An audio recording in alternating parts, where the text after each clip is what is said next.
The presidential candidate's hypocrisy of pro-life. The election is getting closer and closer, the rhetoric is intensifying, the empty promises are getting louder and bolder, and the smoke and mirrors and bamboozling is getting more sophisticated. We have to be able to recognize a tree by its fruit.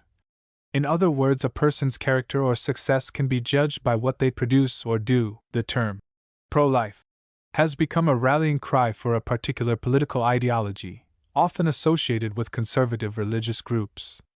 However, a closer examination of the actions and policies advocated by many who claim to be pro-life reveals a significant disconnect between their stated beliefs and their actual practices. In this presentation, we'll argue that those who champion pro-life slogans without addressing the root causes of human suffering and inequality are, in fact, not truly pro-life. True pro-life advocates should be concerned with the preservation and protection of human life at every stage, from conception to natural death.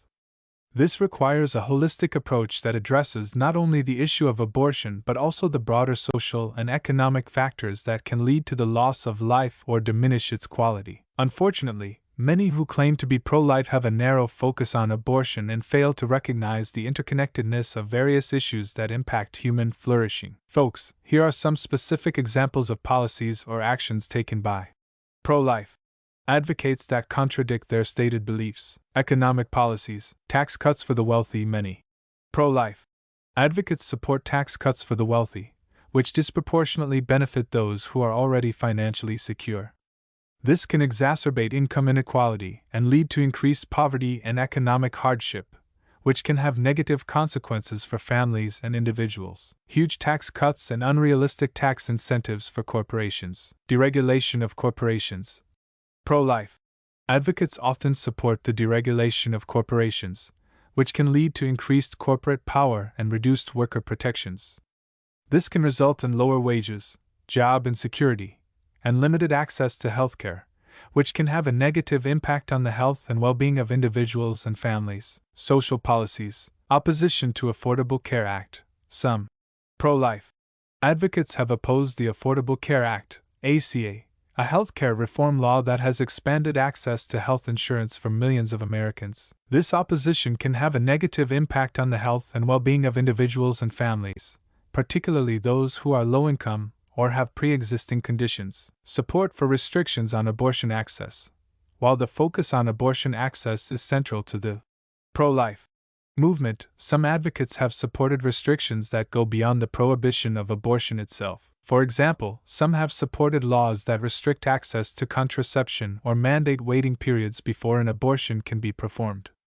These restrictions can make it difficult for women to access essential healthcare services and can have negative consequences for their health and well-being. Nobody should dictate to a woman what to do. This should not be our business and concern whatsoever. They have to have the freedom that we all deserve. From a religious perspective, remember, everybody will be judged individually and by their personal and intimate actions. Pro-life people should reflect on this. They are responsible only for their lives and thoughts, not others. Environmental and foreign policies, opposition to climate change mitigation efforts. Some pro-life advocates have opposed efforts to mitigate climate change, arguing that these efforts can have negative economic consequences. However, climate change poses significant threats to human health and well-being, including increased extreme weather events, rising sea levels, and the spread of infectious diseases. The real pro-life candidates should stop all military actions, all military expansions and plans. They cost a huge amount of money for taxpayers and they do not reflect any pro-life sentiment or concept. So be pro-life by applying the constitutional concept of no foreign entanglements. By providing these concrete examples, the argument becomes more compelling and persuasive. It demonstrates that the pro-life movement is often driven by political and economic interests that can conflict with its stated goals of protecting human life and promoting human flourishing. While some pro-life advocates may oppose abortion, they may also support policies that contribute to poverty, homelessness, and violence.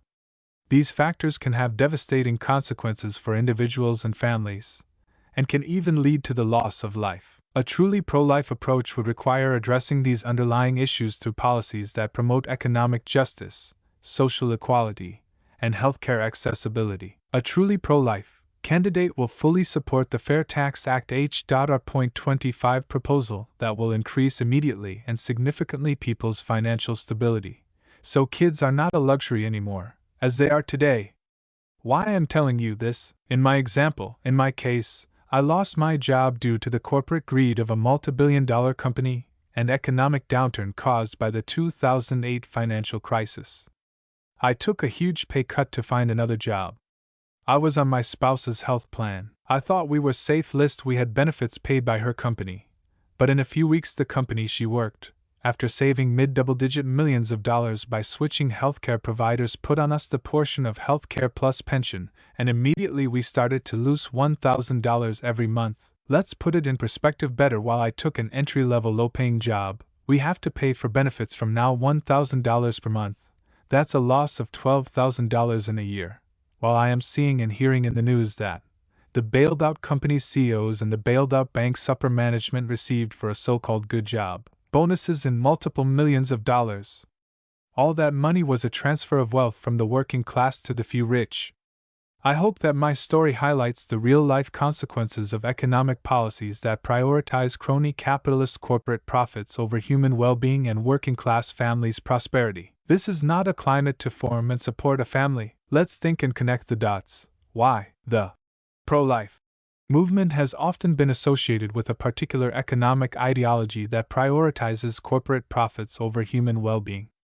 This has led to the support of policies that benefit the wealthy at the expense of the poor and working class. Such policies can create a climate of economic insecurity and desperation, which can in turn lead to increased rates of crime, violence, and even suicide.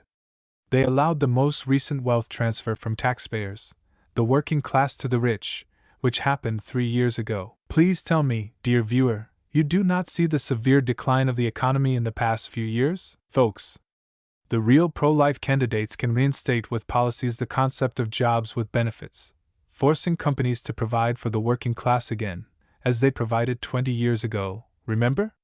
When jobs offered full benefits with no cost to the workers so they could use the extra money for their families. In conclusion, the pro-life movement has been hijacked by a narrow ideology that prioritizes the prohibition of abortion while neglecting the broader social and economic factors that impact human life. True pro-life advocates must recognize the interconnectedness of various issues and work to address the root causes of human suffering. Only by adopting a holistic approach that promotes economic justice, social equality, and healthcare accessibility can we truly protect and preserve human life at every stage. Please tell me what you think and how you feel about this issue. Analyze it, brainstorm it, debate it, and if you like it, please share it. Thank you for watching. I truly and highly appreciate you, and God bless you.